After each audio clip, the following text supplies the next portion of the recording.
पुरणपोळी करायची आहे, पण आपण ना बेसन वापरतोय ना हरभऱ्याची डाळ वापरतोय. असं काही वापरणार नाही. पचायला हलकी पुरणपोळी आणि करायला सगळ्यात सोपी. नमस्कार, सरिताच्या स्वयंपाकघरात म्हणजेच आपला दुसरा channel Sarita's kitchen food and ब्लॉग्समध्ये आज आपण करणार आहोत पुरणपोळी. बऱ्याच ठिकाणी ना मी बघितलं आजकाल बेसन वापरून पुरणपोळीचं प्रीमिक्स पुरणपोळी केली जाते. हरभऱ्याच्या डाळीची तर आपण करतोच, पण आज आपण असं काही न करता पचायला हलकी मुगाच्या डाळीची पुरणपोळी करतोय. आणि मुगाची डाळ अशी थोडी चिकट असते, त्यामुळं पुरणाची पोळी अगदी नवशिके करायला गेले ना तरी सुद्धा व्यवस्थित लाटायला येते, कारण मुगाच्या डाळीचं पुरण अतिशय मऊ मऊ होतं. तर अगदी सोपं प्रमाण आहे. पटकन सुरुवात करूया. तर पहिल्यांदा आपल्याला डाळ शिजवायची आहे. प्रमाण किती घेतलंय या सांगते. तर ही वाटी घेतली, या वाटीने आपण 2 वाट्या पिवळी मूग डाळ घेतलेली आहे. कुकरमध्ये घेऊया आणि डाळ स्वच्छ धुवून घेऊ. डाळ धुवून घेतली. आता यामध्ये भरपूर पाणी घालायचंय. हरभऱ्याच्या डाळीला घालतो त्याहून थोडं जास्तच घालायचं. जवळपास 2 इंच येईल इतकं पाणी घातलं. यामध्ये घालूया हळद पाव चमचा आणि 1 चमचा तेल. आता कुकरचं झाकण लावूया. तर यामध्ये पाणी घालताना थोडंसं जास्त घालायचं आपल्याला, कारण मुगाची डाळ पाणी जास्त ओढून घेते. आपल्याला येळवणी पण काढायची ना आमटीला, त्यामुळे पाणी थोडं जास्त घालायचं. 2 इंचभर वर येईल इतकं पाणी घालायचं. कुकरचं झाकण लावायचं. आणि दुसरी टीप, याच्या खूप जास्त नाही, कमीत कमी 1 आणि जास्तीत जास्त 2 शिट्ट्या करायच्या. त्यापेक्षा जास्त शिट्टी करू नका, नाहीतर डाळ इतकी मऊ होते की पुरण आणि पाणी असं काही होणार नाही, त्याचं वरण तयार होईल. त्यामुळं 1 शिट्टी किंवा जास्तीत जास्त वाटलंच तर 2 शिट्ट्या करा. कुकरच्या शिट्ट्या करूया. कुकर लावलेला आहे. आता तोपर्यंत आपण कणिक मळून घेऊया. तर कणिक आपण नेहमी मळतो तशीच मळायची आहे. तर इथं मी गव्हाचं पीठ घेतलेलं आहे. पीठ एकदम बारीक दळलेलं पाहिजे. यामध्ये घालायचं चवीपुरतं मीठ. पोळीला रंग छान यावा म्हणून मी थोडी हळद घालते, अगदी 2 चिमूट. याला मिसळून घेऊया. तर कणिक आपल्याला सैल मळायची आणि जितकी आधी भिजवून ठेवता येईल तितकी आधी भिजवून ठेवायची, म्हणजे तिच्यातला लवचिकपणाही वाढतो आणि त्यामुळे पोळी अगदी पाहिजे तशी अशी पातळ पातळ होईपर्यंत छान सरकत राहते. आता इथं मी काय करते, कणिक अशी खूप तिंबत बसणार नाही, फक्त ओलावून घेणार आणि मग जेव्हा पोळ्या करायच्या तेव्हा 2 मिनिटं तिंबून घेणार, म्हणजे वेळही वाचतो. तर कणिक मळून झालेली आहे. हे बघा, कणिक मळून झाली आहे. खूप घट्ट नाही, खूप सैल ठेवली नाही. आता याला आपण चांगलं तेल लावूया. चमचाभर तेल घेतलंय मी. याला तेल लावू. याच्यावर झाकून याला अर्धा 1 तास जोवर तुमचं पुरण तयार होतंय तोवर भिजून देऊ. इथे तुम्ही बघितलं आपण तिंबायला फार वेळ दिला नाही, फक्त ओलावून घेतलं, झाकून ठेवलं. आता कणिक भिजली की त्यानंतर जेव्हा करायला घेतो ना तेव्हा मग तिंबायला खूप सोपं जातं आणि आपला वेळ वाचतो. चला आता कणिक भिजून देऊया. 1च शिट्टी मी करून घेतली. बघूया, डाळ आपली छान शिजलेली आहे, मऊ झाली आहे. आता आपल्याला डाळीतलं पाणी काढून घ्यायचं आहे. इथं मी वरच्यावर पाणी काढते. तुम्ही पाहिजे तर पुरणाची जाळी असते ना त्याने गाळून घेतलं पाणी वेगळं केलं तरी चालेल. तर पटकन काम होण्यासाठी मी काय केलं, पुरणाची जाळी असते त्यावरच डाळ निथळायला काढली. 5 मिनिटं याला असंच निथळायला ठेवू, म्हणजे येळवणी सगळी वेगळी होईल आणि आपल्याला पुरण शिजवायला घेता येईल. पण लक्षात घ्या, डाळ चांगली 5-10 मिनिटं निथळून घ्या. तुम्ही जर डाळीमध्ये खूप जास्त येळवणी ठेवली, म्हणजे पाणी जास्त ठेवलं, तर पुरण पातळ होण्याची शक्यता असते किंवा पुरण परतायला खूप जास्त वेळ लागू शकतो. त्यामुळे 5-10 मिनिटं याला निथळायला ठेवू.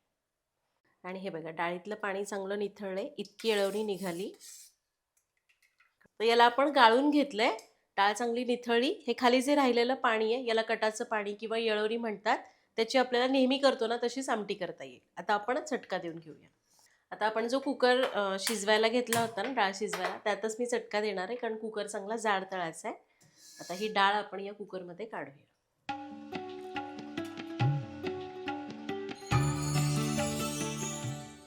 आता यामध्ये घालायचा चिरलेला गूळ.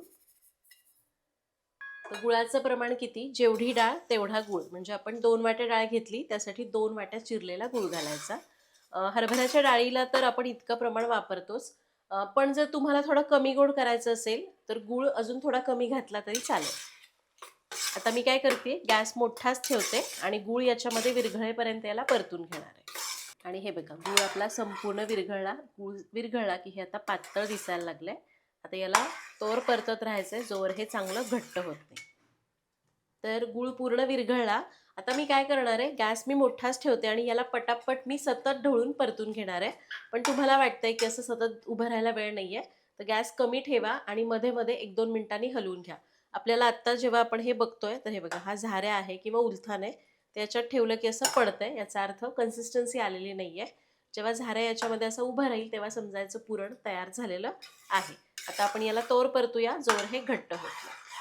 आणि हे बघा जवळपास एक 8-9 मिनटं मी याला परतून घेतलंय. हे इतकं घट्ट झालंय. ओळख कशी करायची हे बघा. हे झाऱ्यावर उलथाल्यावर मगाशी घेतलं तेव्हा पाण्यासारखं पडत होतं. आता बघा अशी ड्रॉपिंग कन्सिस्टन्सी आहे, म्हणजे असे गोळे पडतात, याचा अर्थ ते तयार झालंय.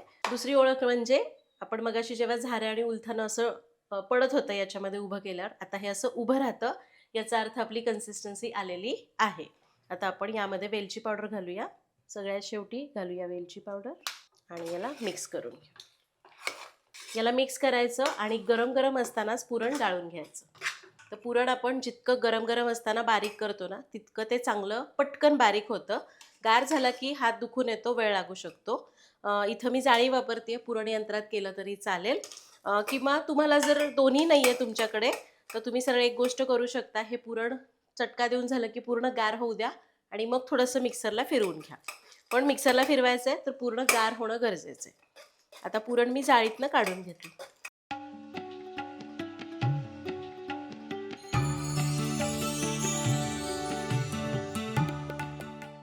आणि हे घ्या, आपलं पुरण तयार झालेलं आहे. याला सगळं एकसारखं करून घेऊया. तुम्हाला मी दाखवते. हे बघा बरंच गरम आहे, पण छान असं मऊसूत पुरण तयार झालं.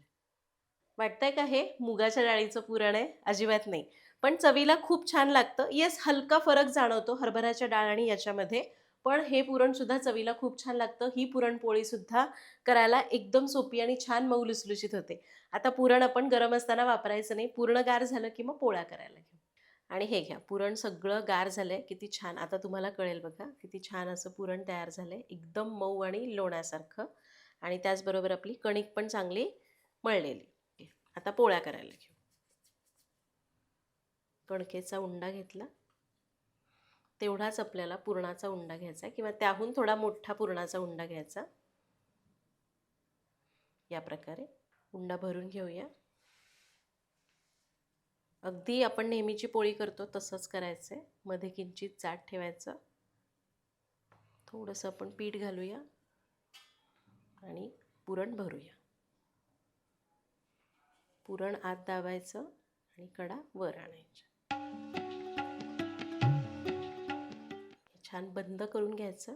जास्तीची कणिक काढायची, चिमटीने बंद करायचं. उंडा तयार झाला. तर कणिक मी फक्त काय केलं, आधी फक्त ओलून घेतली होती ना, थोडीशी तिंबून घेतली. तेल पाणी लावून तिंबायची म्हणजे मग छान होते.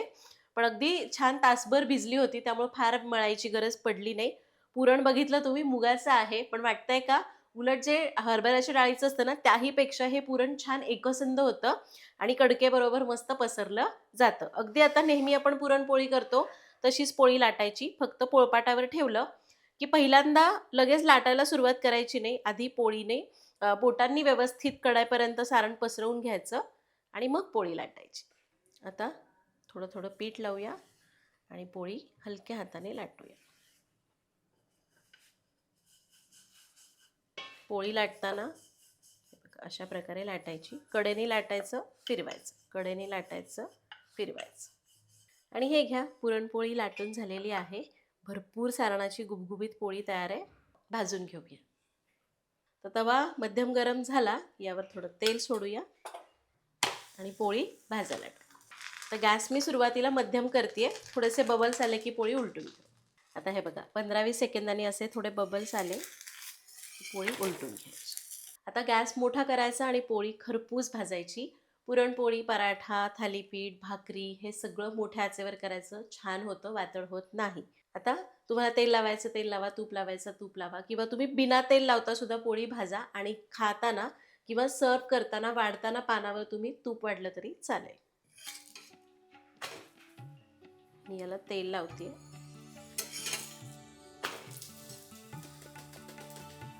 मस्त फुगली आहे पोळी. वा, गरगरीत एकदम. हो हो, पोळी मस्त भाजून झाली आहे. काढूया. आणि हे घ्या, मस्त गरमागरम अशी आपली मुगाच्या डाळीची पुरणपोळी तयार आहे. वा, आणि असं पुरण जे जिभेवर विरघळेल अशी मुगाच्या डाळीची पुरणपोळी तयार आहे. खूप भारी लागते. यावर असं गरम गरम तूप घ्यायचं आणि आहा! किती भारी लागेल तुम्ही इमॅजिन करू शकता. याचं जे आपण कट काढलाय त्याची आमटी सुद्धा करता येईल बरं का. तर आपण जे प्रमाण घेतलं ना त्यामध्ये मी साधारण पाव किलोच डाळ घेतली होती. एक 8 ते 9 पोळ्या आरामात होतात. अशा मध्यम आकाराच्या. हे बघा छान पोळी झाली आहे. एकदम अशी गब्बू भरपूर सारणाची पोळी तयार झालेली आहे.